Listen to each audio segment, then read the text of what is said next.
Great. So quick change over from technology to annotation and reading. As you know, these are the two aspects that we have been focusing on: writing in the morning and reading now. And this is actually how Annotation Studio started out, as a tool for reading. And as you know, this has slowly moved also thinking about what can happen, with the annotations as the basis for further deliberation, for student work and so on. So what we want to do this afternoon is really have three different points of view from the classroom, how Wynne Kelly, Ina Lipkowitz, and Ethna Lay have actually used it in the classroom. And this is really exciting to see these three different approaches in using Annotation Studio for this aspect. So let me just quickly introduce the three panelists. The first one will be Ethna Lay. She's sitting to the right here. She's Associate Professor of Writing Studies and Composition at Hofstra University. And so she teaches Introduction to Composition, Writing in a Digital Age, a history of the English language, and rhetorical history. She's also the co-editor of a collection of essays in writing studies. And she's also working on a current book that's entitled The Sequels of Literacy, Other Ways of Making Arguments. So this will be a really exciting book to hear. And it's interesting, Ethna, that you are on this panel because you're actually, sort of more focusing on the writing aspect, but you're on the reading panel. So to make that connection really happen, this is great. So sitting next to Ethna is Ina. Ina is a lecturer in MIT's literature department, like Wynne Kelly, in the same department. Ina teaches a variety of literature courses. But especially on the Bible, the Hebrew Bible, and the New Testament. And she has also a background in comparative literature and Bible studies. And she also, which is very interesting, has a strong interest in culinary history. So she's done a really interesting class on on recipes. Maybe this will come up in the discussion. So in any case, and Ina is also involved in interfaith education, which I think is also an interesting, additional background in thinking about this, what, the different aspects coming together, different points of view can actually contribute to a new understanding, which I think is more important than ever. And sitting next to her, Wynne Kelly, senior lecturer, and as you know, longtime collaborator with HyperStudio in very, very early projects, Metamedia project, already working on Melville as your specialty, but Wynne has been really instrumental in also bringing the educational aspect and really grounding the work that we have done in HyperStudio and really, always tying it very closely to the classroom.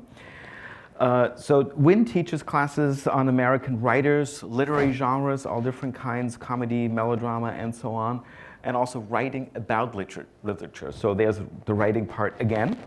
And so her work is, she's really a Melville scholar, and that's why you've heard, her involvement in the Melville Electronic Library, Melville studies, and so on. She's also a founding member of the Melville Society Cultural Project. She works with the New Bedford Whaling Museum. So a very broad scholarship that Wynne brings to this mix. And as you know, sort of she's worked extensively with Annotation Studio. She was one of the reasons why we started Annotation Studio. So I'm really glad that you're all here. And I guess, Ethna, you will start.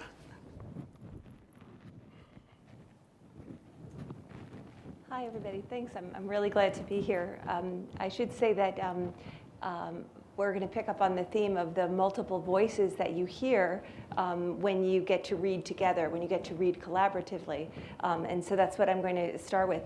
In our breakout session before lunch, someone posed the question, how do you get the students to understand what categories make for good annotations? And so I thought I would show you what I do, and actually what Wynne taught me when I asked her the same question 2 years ago when I started using Annotation Studio. She said the thing that you do is you get them to annotate the text on the page, and then you ask them, you step back from it and you ask the students to tell you what categories of annotations they found. Not what points in the text that they found, but what kinds of categories. So you start to get them to name the places, not the places, but the spaces and the kinds of shapes that annotations can take. And I thought that was very interesting. It turns out that when you do that, students come up with the same approximately 24 categories. Now, these are not sophisticated categories to begin with, and our job over the course of the semester is to replace them with the kinds of categories of annotations that we value in each of our respective disciplines. So I should say that part of this, my experience of Annotation Studio is enriched by the fact that I do teach writing, and I've come to know how valuable reading is in the teaching of writing. And I have had my students blogging since 2009. But there's something absent in the blogging strategies that I use, and I think that is attention to the reading process, which you can get from Annotation Studio.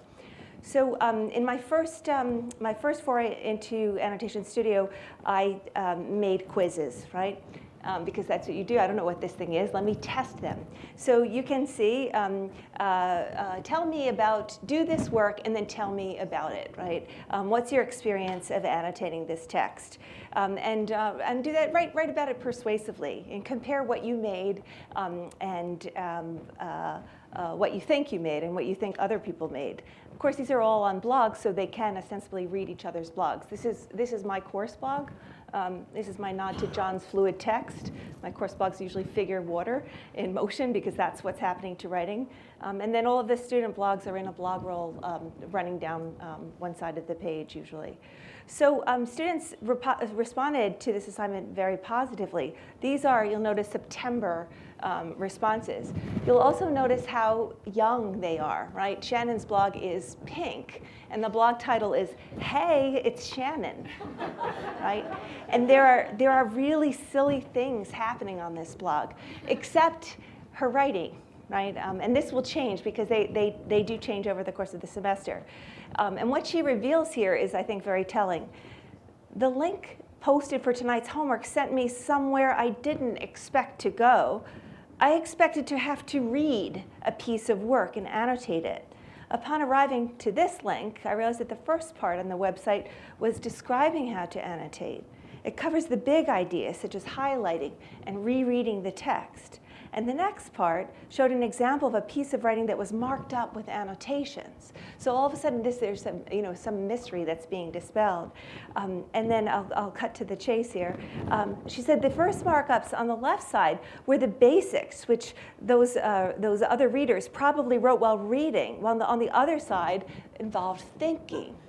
Right? And she is 18 in her first semester of college writing. I should say also that these students are involved in a learning community. We were paired this particular semester with a course in psychology and in philosophy. So it took me, remember this line, it took me someplace where I didn't expect to go. By the end of the semester, I had the students prepare an essay of sorts, but it was an essay about commenting, right? So I titled the assignment, "When the Essay is the Gloss," right? When the essay is outside of the text. We weren't pretending that they were expert readers and writers of philosophy or psychology, but they had an inkling of what could happen. I asked them to annotate the text of 3 different popular essays from the Best American Essays of 2012 collection, and make these essays more academic by reading them in light of the material that they read in their philosophy and in their psychology classes. So very interesting. I just asked them to annotate first, and then they had to prepare an essay that looked like this. So on this student blog, Right, Wrong, or Indifferent, this is why you should blog with your students. She decided to annotate this text, "The Crazy State of Psychiatry."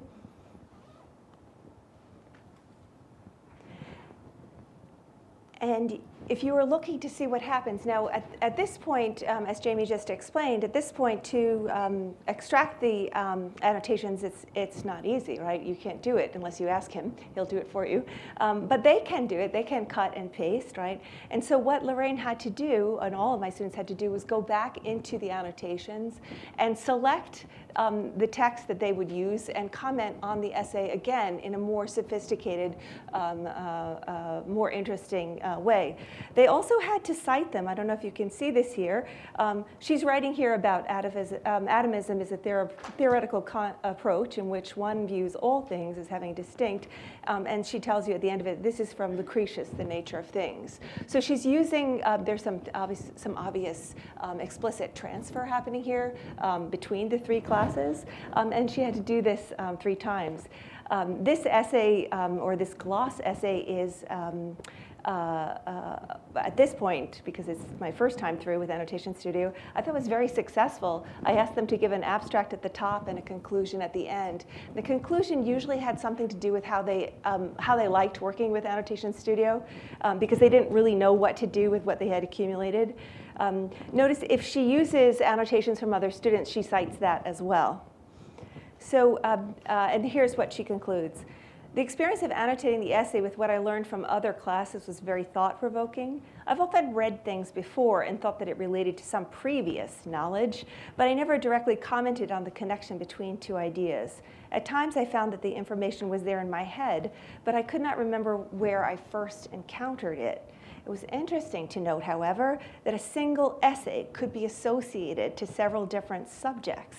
And this assignment made it clear how my knowledge from the various parts of my life and her learning interact in an intricate way.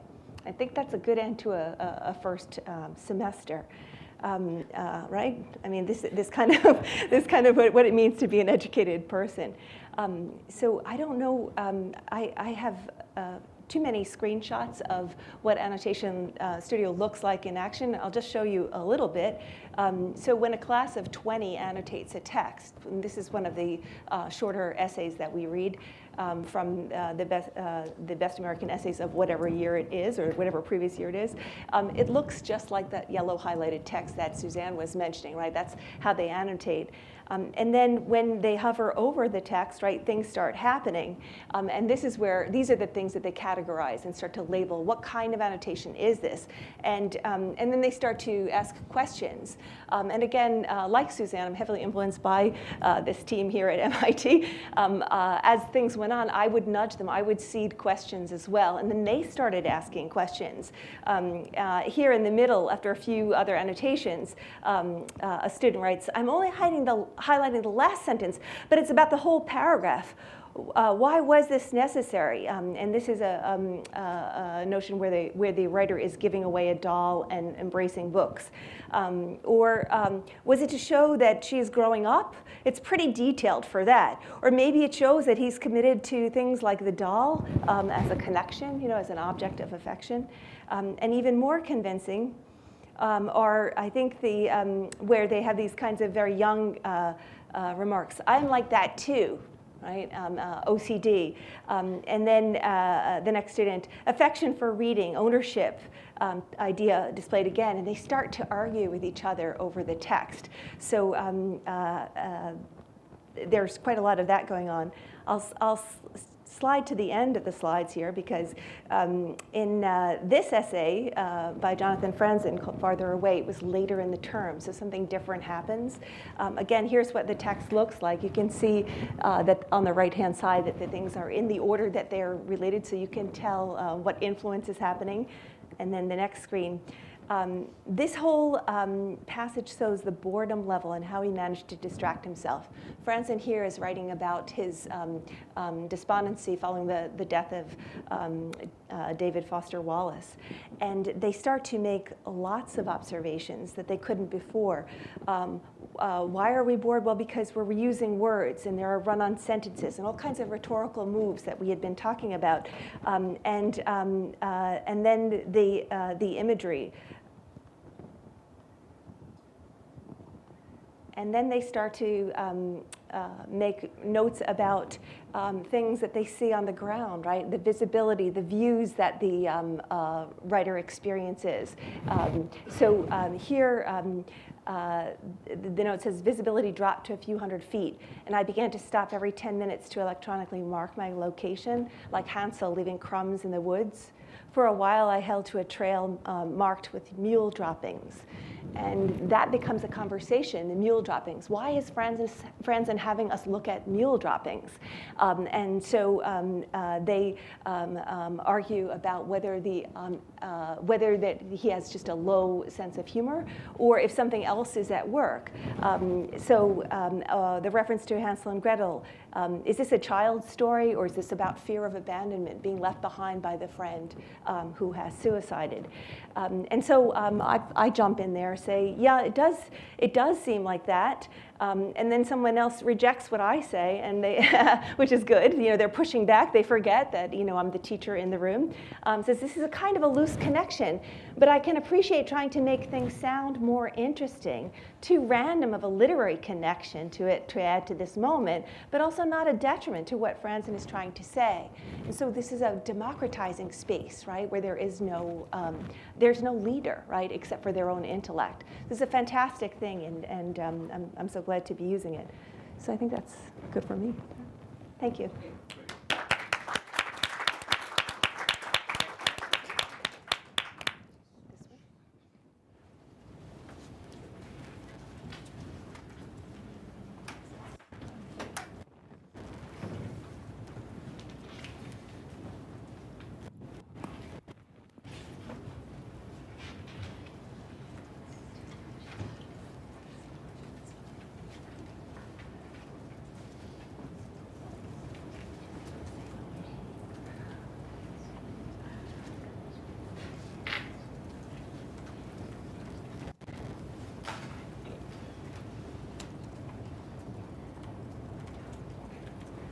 Okay, so Ina, let's go with the next speaker.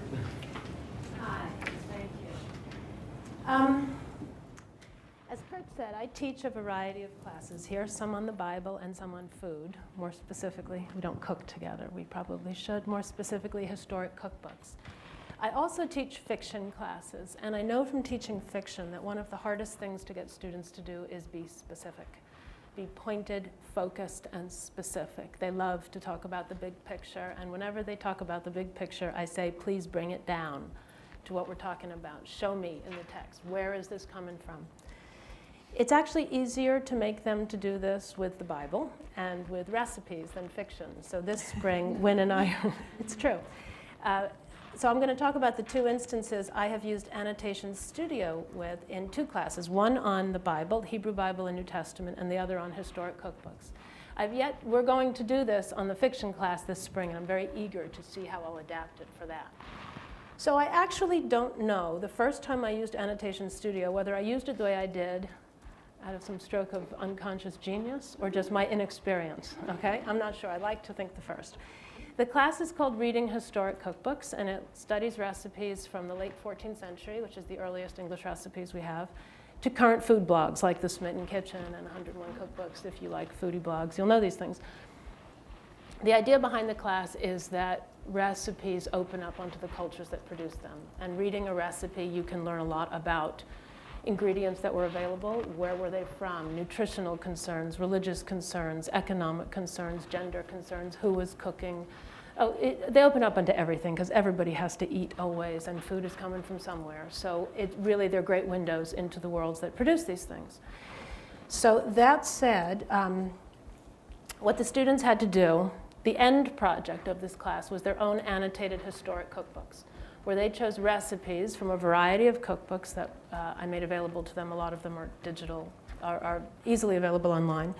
They would choose a recipe that they felt somehow interesting, whether it was an old version of something still made or something that was so strange, who could ever have made this thing, or something like that. And they had to annotate it. I supplied secondary sources throughout. I put them up on the Stellar website. I had any number of secondary sources touching on these things that students had to read, then annotate these recipes. So let's see. Here is a sample recipe. As I said, this was early in the semester. The form of curry is the name given to the earliest collection of English recipes from 1390. Apple moy, which is basically applesauce, okay, spiced applesauce. Anyway, what this student did, drawing on secondary sources that I had made available, is highlight certain things. My point was, read it as closely as possible. When you see apple moy, why is it half Germanic and half French? Apple is Germanic, moy is from the French. Why? What was the state of the language at the time? So that's annotated. It opens up onto the Norman Conquest, the development of Middle English. Then they look at seethe hem. I mean, now we have it or them, but they didn't have that then. So, hack him into pieces. It sounds like you're killing a person. It's chop a chicken, right? But they learn about the development of the language. Why are we seething apples? Well, because of a medieval theory of the humors, that fruit had to be cooked. It had to be warmed. This is the Galenic theory of the humors, and I'm not going to go into all that. But this student was annotating that. Or almond milk. Why almonds? Well, the Crusades weren't that far in the past, and almonds are brought in from the regions of the Crusades. This is a time when there are a lot of fast days. You can't have animal products, so almond milk would substitute for dairy milk. It also lasts longer. They didn't have refrigerators, clearly, back then. So all sorts of reasons. So they're looking into technology and religion and nutrition and economic concerns, linguistic concerns. What else did the student look at? Saffron, that's always fun. They can't believe how expensive it was and still is, where it came from. Powder fort, it's spices, again, warming. It's the nutritional theories. Now, I could go on. Obviously, I like recipes, and I find most people do. There's a thing about food. But really, the idea was that this student got a window into the world that produced this. There are no quantities given. There's no techniques given. Who was making this? The product of an apprenticeship system, a man. It would not have been a woman. So this student just kept going, and as the semester went on, brought this level of close scrutiny to recipes from the 17th century. When you have the Restoration, for instance, different religious concerns going on there. You move into the 19th century with the Victorian period, and you see Mrs. Beeton come to the fore, and what they did with her was wild. Then you get to our own time, and they can bring this level of close reading to our own recipes. And what they realize is that each of these recipes opens up onto a world when you just unlock each individual word. So Annotation Studio was critical in this. I don't think I could have done this class without it. They could link into, they went to Wikipedia, they went to different sites, images, online translators, all sorts of things. So my first use of Annotation Studio was a big success, I think. And as I said, I just fell into it. I didn't realize what I was doing, that they were using this to open up recipes. They worked individually. I think the next time I do this class, I'm going to have them. I've been listening to all of you guys talk, and I love the idea of more collaborative involvement so that this apple moy, for instance, other students could then go in and pick up other things. I wasn't yet up to that level of complexity then. I was just at the real early stages, almost thinking of a digital Norton anthology sort of thing, open up recipes. So the next class I used it in was the Bible, which is huge, right? The Hebrew Bible and New Testament. This time I did it differently. As Kurt said, I've worked a lot in interfaith education. When I teach the Bible here, I'm always aware people are coming from all different places. And I make it very, very clear that the Bible has been, can be, always will be read in very many different ways, and it's all good. It's all good. It's all right. So the point here was to have them collaboratively realize this. So that, for instance, when we were looking at the book of Genesis, which they love, it's right after summer, they're awake. Genesis is first, it's stories, it's all good stuff. I divided the class into groups. 4 focus groups. And now we have even better functionality, as Jamie just explained, with searching by tags and groups and all that will make it even easier. I took the class, I divided them into groups, and I gave them each something to read with in mind. So in Genesis, for instance, they were reading with, okay, what name of God is being used? It matters. Is it Lord? Is it God? Is it Lord God? Is it the all-powerful, the almighty, etc.? All of these things mean something. Another group looked at genealogies. And when you look at them really closely, all of a sudden you're realizing they're different, and that's significant. That matters. I think the example I gave here is not from Genesis, but Exodus. I gave this because this was an interesting conversation that developed. So when we got to Exodus, I divided the group the class into 4 groups.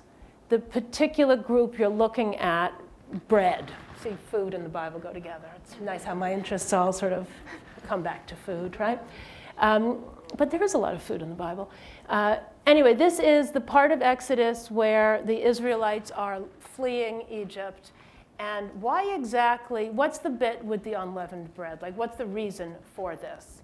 Everybody thinks, though, they didn't have time for the yeast to go to work, and they didn't have time for the bread to rise, and so they have to flee. But God told them ahead of time, you will be fleeing, okay? And no leaven. So, like, it doesn't really make sense. When you read closely, you realize that what you've always been told isn't right. So what happened was this group, these students, were commenting on this. I'm going to read from, no, this is too little and that's too far away, but let's see. All dough was also unleavened because, I can't read this from here, because they were rushed out of Egypt. Further evidence that eating unleavened bread is a reminder of being saved from Egypt. Okay, that's a standard line everybody knows if you know the book of Exodus.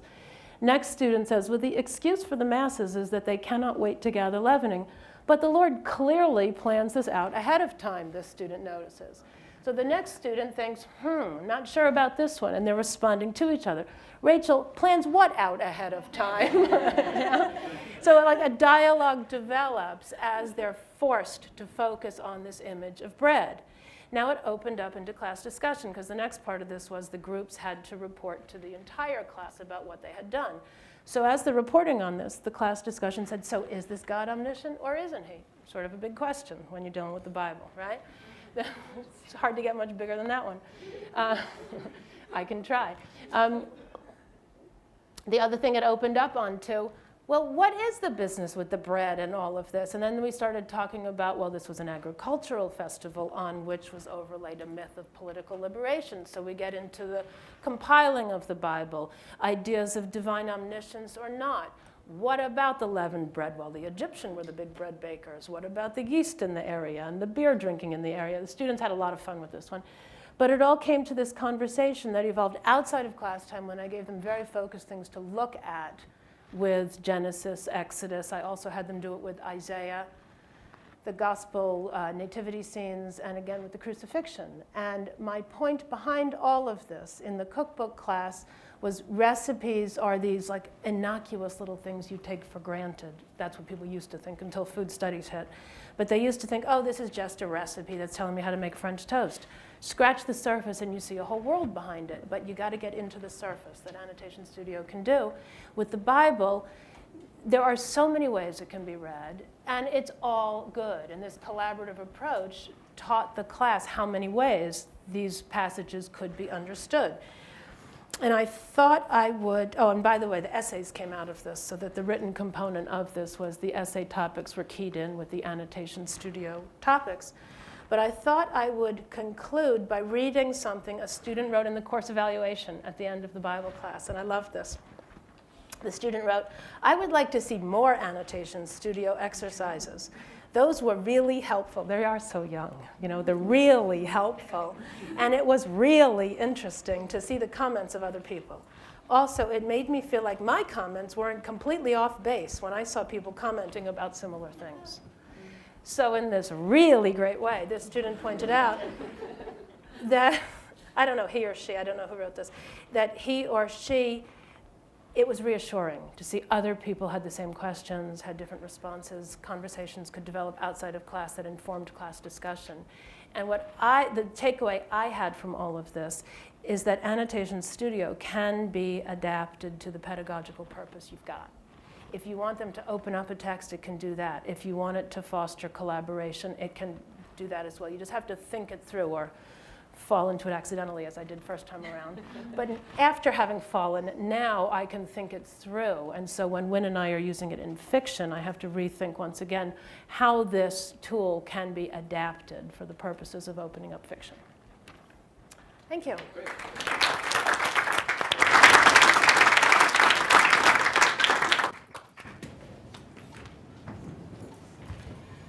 How are we doing on timing?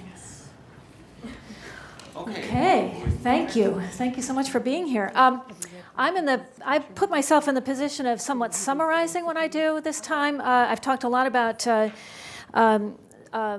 specific things in the past, but I thought I would try to pull together some ideas that came out of a seminar I taught this fall. And my main point here is to show how Annotation Studio worked with some other tools. So it wasn't the only one I used in this class. And the big payoff was to see how many different ways the reading process itself can become visual through different kinds of visual tools. And the unexpected payoff, which I'll come to in my brief conclusion, had to do with the way that the work in the class seemed to convince students that they were doing something professional that wasn't necessarily limited to or confined to the humanities. In other words, when they come into humanities classes, they often say, how am I going to use this in the real world? By the end of this class, they seem to be doing humanities activities without any sense that it wasn't going to be helpful to them later on. I'm not sure where to go with that idea, but I just wanted to put it out there. So my topic is students as scholars, and I wanted to start with a couple stages back where I began with Annotation Studio and an earlier version of it called Miximize, in which I posited the notion of students as editors and try to show my students how editors work in relation to manuscripts or texts. So one thing editors do is prepare manuscripts for publication, focusing on language. Well, that's a writing skill, but we weren't calling it writing, we were calling it editing. Another thing that editors do is to provide the information you need. Somebody was talking about that earlier this morning, what you need to make the text readable. Well, that's editing too, but it also involves research skills. So I was able to teach research, use of sources, citations through that. A third idea was that students don't have editors anymore. They're moving very quickly from private to public writing through blogs and other forms of writing on the web. And they have to be able to edit their own materials in order to make them presentable. So they have to be their own editors. And that's a kind of taking on of the role of editor. It's not just somebody at Norton, but somebody right here in your own room.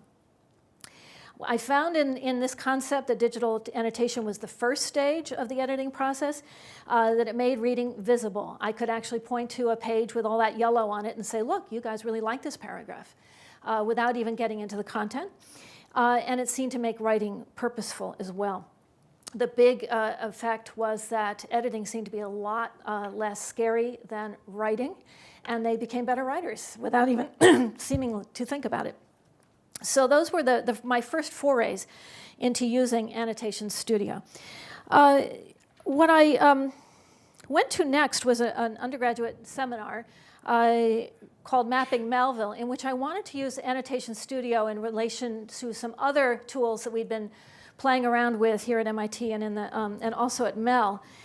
And to think about annotation as one of a suite of other possible tools that make encounters with a text visible. So, and it's also a seminar, and we tried in literature to acquaint students with the scholarly methods in our discipline, although so many of those methods are now digital. And I had found that I had been sort of teaching the standard interpretive and research methods and acquiring these other these other digital tools, and I wanted to share them with students.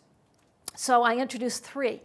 One is called Locast. It's developed here at MIT in the Mobile Experience Lab. I created a map of place names from Moby Dick, all marked on the map. And this Locast allows students to populate those locations with text, with images, with video clips. They presented them in reports. And we had a visual picture of the places in Moby Dick, which allowed us to ask really interesting questions about Melville's geographical imagination, where he went, both physically and creatively. I used Annotation Studio all through the semester, but in one particular assignment where they looked at literary sources for Melville's short stories. So when he refers to Cicero or to Shakespeare or to Sidney, suddenly my students were reading those texts and trying to figure out what the connections were. And they were annotating Melville's text with references to these others. When we can do the side-by-side text analysis, it'll get even more fine-grained. Then the third thing, which takes real nerve to talk about with John Bryant right in the room, and also to do, because I'm not very good at it, was to use Text Lab, which, if you weren't here this morning, is a tool housed at the Melville Electronic Library that allows you to look at manuscript leads of Melville's Billy Budd and to create print transcriptions. As always, the students do so much better at this than I expect and show me what there is to know about this. Again, in each assignment, they had to report on their use of the tool. They didn't start by talking about the text. They talked about how the tool worked, and then to write a paper about what they'd learned from using the tool. So the report on Text Lab was that they discovered revisions, words that Melville had considered and rejected. This gave them a layer of reading that they never expected to see. They don't have contact with manuscripts or early stages, and they were able to understand that a writing process has a number of stages. The most exciting aspect of this was that they got really hooked on the manuscript itself. And I said, well, you can just go down the street and see it at the Houghton Library at Harvard and see the leaves yourselves. And they said, okay, take us. So we did. And we had a tour of some of the Melville manuscripts. They got to see and even touch his papers, the DNA. The Melville DNA was there. And at that moment, I could see that my students had become scholars of Melville. But it was more than just being Melville scholars. And this is the part I wanted to think about and think with you. What do scholars do? And what do scholars do, whether they're literary scholars or other kinds of scholars, that is useful outside the literary classroom? So one thing I learned from this is that scholars create communities around a subject. When students take a class, they're generally there to get a grade for their work. They're not thinking of a community. They're thinking of their own progress. But to have the experience of working through these texts as if in a laboratory gave them the sense of being in a scholarly community.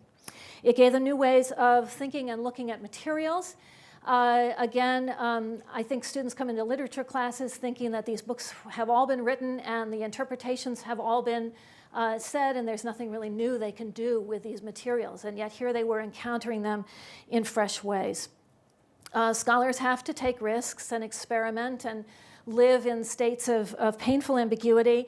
And my students were given that opportunity. I can't entirely take away the structure of a class. I can't take away the grades and the effort for personal growth and success, but I was able to give them the experience of working with an experimental model because I'm the structure of a class. I can't take away the grades and the effort for personal growth and success, but I was able to give them the experience of working with an experimental model because I'm experimenting too. I don't know enough about these tools myself.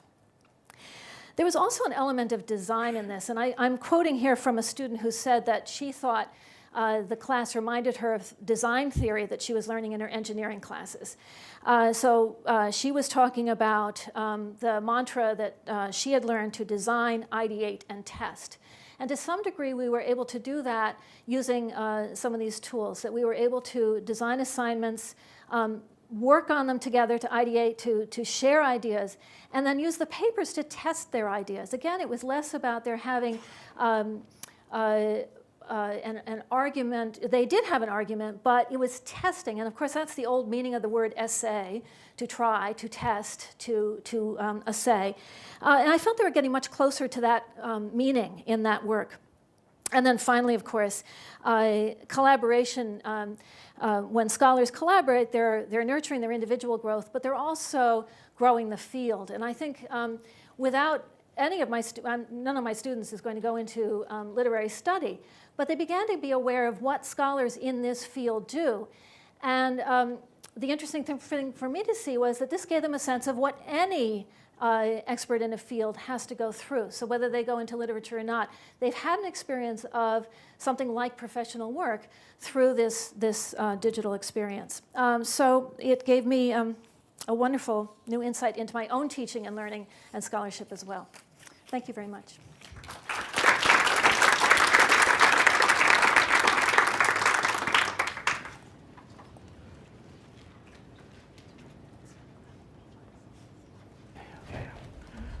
Okay, thank you very much. This was a really exciting, tour of the very different ways of using Annotation Studio. So on the one hand, get a freshman into really thinking about reading and writing, and then to look at texts from many different historical perspectives. And I think getting them to think about text as a cultural artifact, and it's not just what you read, is what you read into it and how you do further research, and then really thinking about a new role that the students take on and really experience where the scholarship and aspect that the students then collaborate together. I think these are really very exciting aspects of using it, and as you can see, this is really how Annotation Studio opens up the possibilities and can be shaped in the many ways it can be integrated into different curricula, and there are always many more ways, and I think one way is the experimentation with that aspect. So you learn, sort of the first time, as Ina explained, it was testing out, but with great success, and then you learn and you iterate. It's exactly what we do in other areas as well. So I think looking at the clock, I think we should open it directly to the audience for questions, comments, further explanations.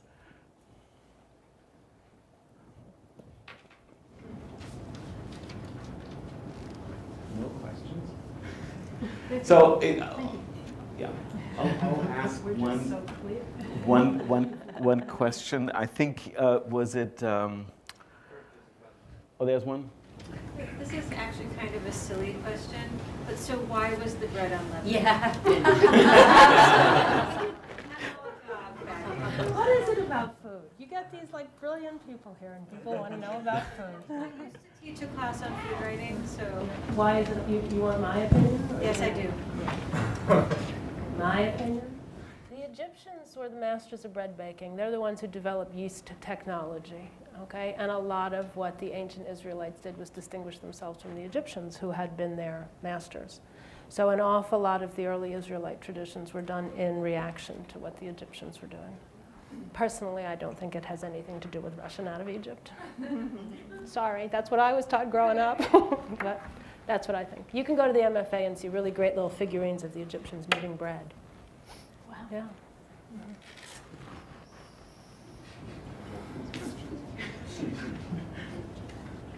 I'm wondering. Now for that horseradish. I love these sessions. They're all quite unique and different. One of the questions I have is, how did you get your students into using Annotation Studio? Can you say a little more about that process, and also the process of integrating Annotation Studio into a curriculum? I mean, obviously it happens, but it seems very, very easy. What are some of the challenges of integrating Annotation Studio into a curriculum in which you have never used it before? Is that directed, you were looking, is that directed at? All of you, or whoever. Well, the biggest challenge is that, so they can come into my class, and within 4 weeks they have learned 12 new pieces of software, right, about writing in digital spaces and reading in digital spaces, and so they get used to it. And the part that's the worst part is that they say, do we have to download one more thing? Do I have to make one more account? And so they're managing multiple online identities. I think that's a big challenge. And then the worst challenge is that if you assign them you say, we're going to use fall 14 for our group, they will invariably put a space in there, and then you'll want to go in and edit it. So those small things that we want to take care of for them and manage for them, but those pass over. You keep writing good instructions. I don't think it's difficult for them to enter into these spaces. Did you think it was difficult? I thought the interesting part, I'll have a slightly different response in my 2 uses of it. One was for a new class, so I had never taught the class without Annotation Studio. The whole class was conceived around it, and it was easy enough to incorporate it that way. The other was a class I've been teaching for a long time. This was the first time I used Annotation Studio in a class I had never used it in previously. So that was rethinking the way I had done it previously. So from my end, it was different. And you can't do everything. The more you add, something's got to go. So Annotation Studio does take time. It certainly takes time in the classroom, which means you might be dropping something else. But actually think it's very much worth it to do that. The students, I agree with you, they're on board in a half a second. Just so you have to tell them to watch lowercase, uppercase, and be sure that they don't screw up logging onto the wrong Annotation Studio site. We were talking about that over lunch. They're on board really fast. And it's interesting, I have to teach a new class this semester. It's a distance learning experience, teaching pre-medical students to take the verbal reasoning section of the MCATs. And I wasn't happy about this, except that I thought, oh, I'll use Annotation Studio because I can teach them how to rhetorically read, and they can teach each other, right? Because they're going to say, oh, this is what I found in their reading. So they will do that. They will have that. That will be the way I approximate a synchronous experience, right? Because I know that it works. So I don't think they have. I don't expect there to be a problem. I hope not. They're going to med school. I'm still challenged by Annotation Studio, and I want to distinguish it from annotation because it's something I was doing in my classes before, and I still believe that there's a way to do everything we're doing without a technical tool, but it's hard work. Now, the challenge for me has been integrating it into my pedagogy because there's so many ways to use it, and I never seem to have the time to sit down and develop them. It all seems to happen on the fly. So there's that, how to make the pedagogy more planned. And then the other thing is the time it takes. So I want to interject just one little negative note here, which is that you have seen the massive amounts of material generated by this tool. And when I sit down to read a paper, I promise them I'm going to read all their annotations. Well, guess what? It takes time.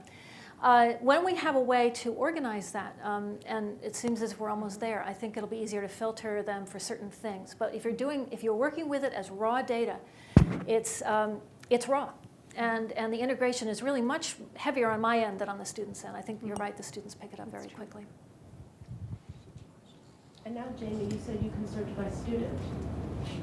Not yet, not in the sidebar, but certainly a search is important in that it wins pointing to something that has to happen. Thank you so much. And I thought it was so helpful to hear about the specific assignments that you mentioned, like the recipe assignment. So I was going to ask Wynn if she could talk about specific assignments she's used for fiction or poetry. Well, I can talk about someone else's poetry assignments. Joaquin Terrones in literature has used Annotation Studio for close reading of poems. And since he teaches in Spanish as well as English, he's doing very fine-grained linguistic analysis as well as literary interpretation. I was just describing one really fun experience I had with Moby Dick, where I had the students, it was a small class, 8 students write papers, and then in class I put up so they'd all explained what their papers were about.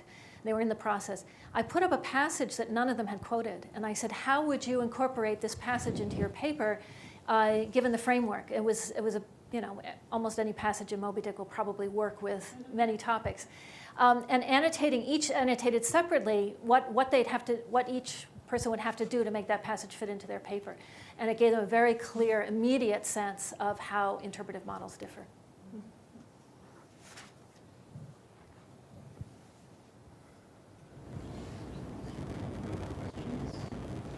Yes.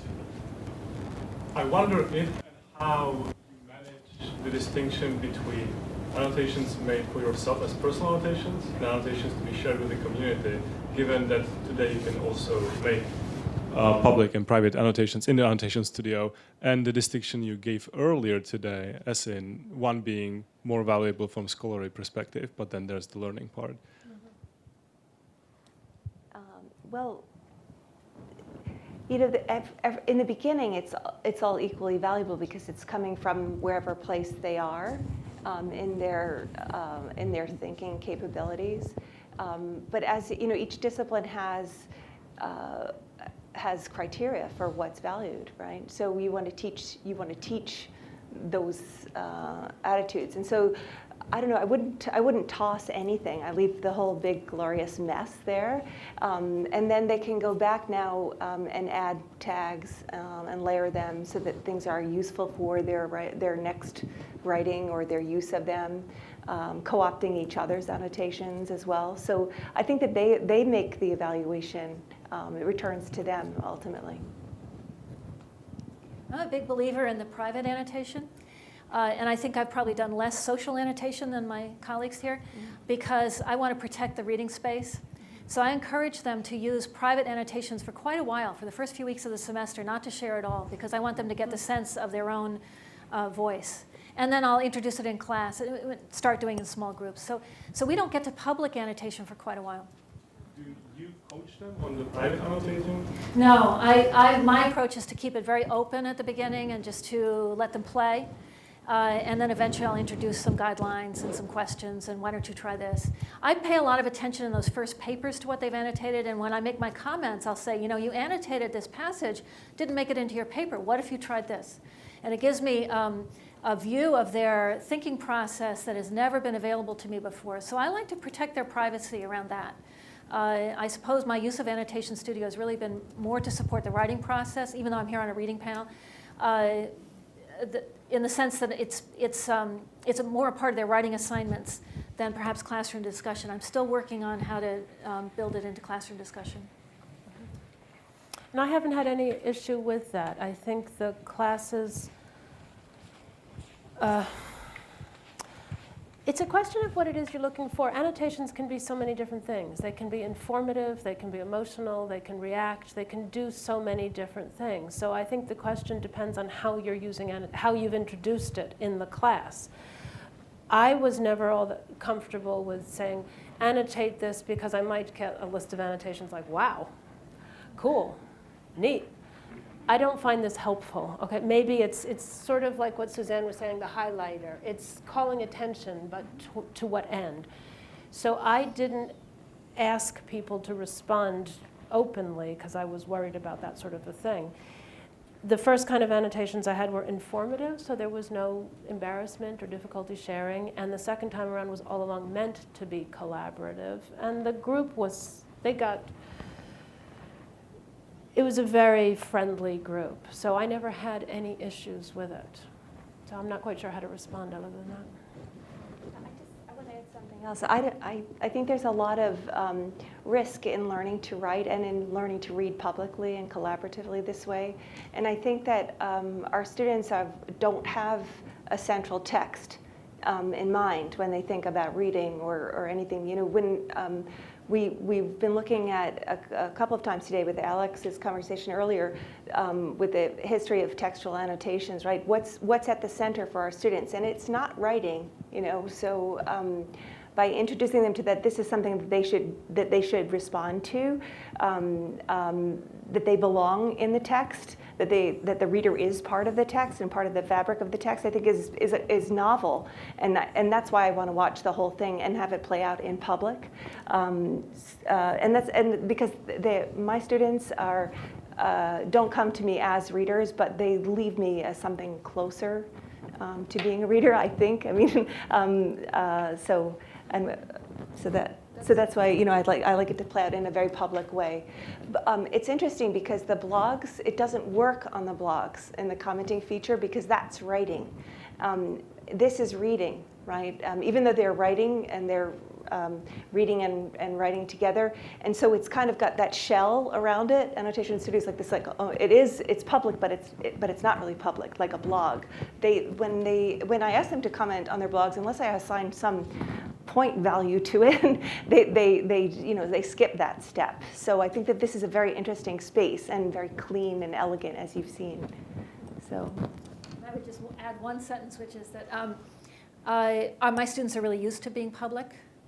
This is something I didn't expect when I started, is how comfortable they felt with public comments. So part of the reason I hold off on that is to give them the experience of being private a little bit.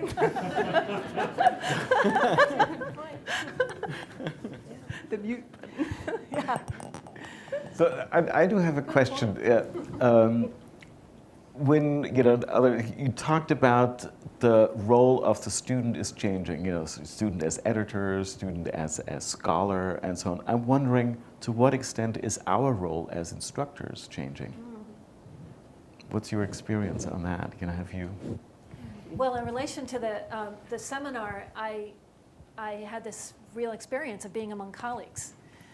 So I felt that the discoveries they were making through these tools were ones I couldn't make myself, and you know, that trip to the Houghton and everything else felt like fresh new work for me. So it really is changing my sense of where the learning is coming from.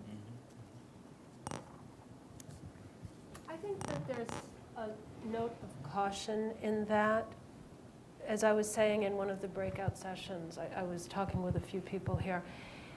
I think it's a tricky thing, Kurt. It's something I've put a lot of thought into because some of the fields, you're the instructor. They're paying you. The students are paying to come here and the school's paying you to teach them. So there is some sort of a distinction in roles here. And if you have studied this discipline for a very long time and you have a lot of information and knowledge, it's not just knowledge stored in your brain that you're putting in their brains. It allows you to see things differently. That knowledge brings things to the fore differently. I wouldn't even know to focus on this if I hadn't spent 10 years working on whatever. So students will get to a certain point, but I still think you have the prerogative of saying to them, your annotation is, sometimes you have to say, is barking up the wrong tree. Sometimes you still have to bring in a little bit of the teacherly, why don't you look at this, or take this context into account. Maybe people will debate me on this. I'm sure you will debate me on this. But I'll say that there still has to be somewhat of a teacher-student relationship, even in the guise of a nice, friendly, democratic chat group. There still needs to be an authority over here saying, you need to check out this source, or no, that's just misguided. You can't defer that entirely. So I think it's a seesaw. It's a balancing act of when to be collaborative and when to exert clout. Kindly, but firmly. Yeah, because Edna also talked about sort of democratizing space. You know, does that also include, you know, the instructor or just the students? Well, in an annotation studio, Yeah, you know, exactly. yeah. I mean, I try to be silent in the same way that I don't comment on my students' blogs publicly because that would ruin the space, right? But you do. I mean, when I jump in, I'm pointing them at things. So definitely playing that role. Absolutely. Okay, there's one more question. Just, you know, we've learned things for the last 30 years through different ways of doing pedagogy. I mean, ever since we stopped in our fields, standing in front of a room like this and doing one-way delivery as the dominant mode, I think we started this conversation. And much of what you've been talking about, I think we can learn a lot from the arts classes. I mean, whenever I'm teaching performance, you have to, anybody who teaches design knows, you know, you have to give and take, but you're still the authority in the room. There's absolutely no doubt that you come from a different place, which in no way stops us from learning. Every time I do an acting scene and somebody moves in a different way, it's a new reading. And that excitement we get, I think it's so rewarding for the teaching. It makes you want to go back to material you know well, whereas otherwise, there's the frustration of going to the things you know too well and they don't know, and the gap between you is too great. So I think what this does is help bridge an unerasable difference, but make it feel like a true community. Okay, I think on that note, thank you. We should thank our three panelists.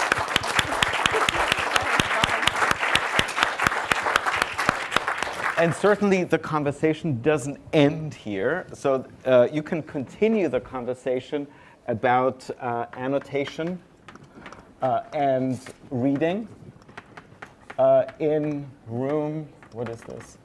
168. And then the breakout session on technology, other tools will actually happen in this room. So this is technology. Yeah, I'll just a broad term for a lot of different questions, you know, around Annotation Studio and other tools. I know there are people here who have developed other tools that fall into that space in slightly different ways, but in really interesting ways. And then we have, at least back there, you know, one group that just described a breakout session, other ideas. This is also a very broad term, but you know, we can try. So this is other ideas, and it will be interesting to hear, you know, what's going on in that other group. If there's another breakout session, please feel free to create one, bring people on board. Otherwise, we'll see us back here at 4 o'clock for Andreas Carazzoli's talk. And there is coffee in the meantime. So please join your breakout sessions and then see you back here. Thank you.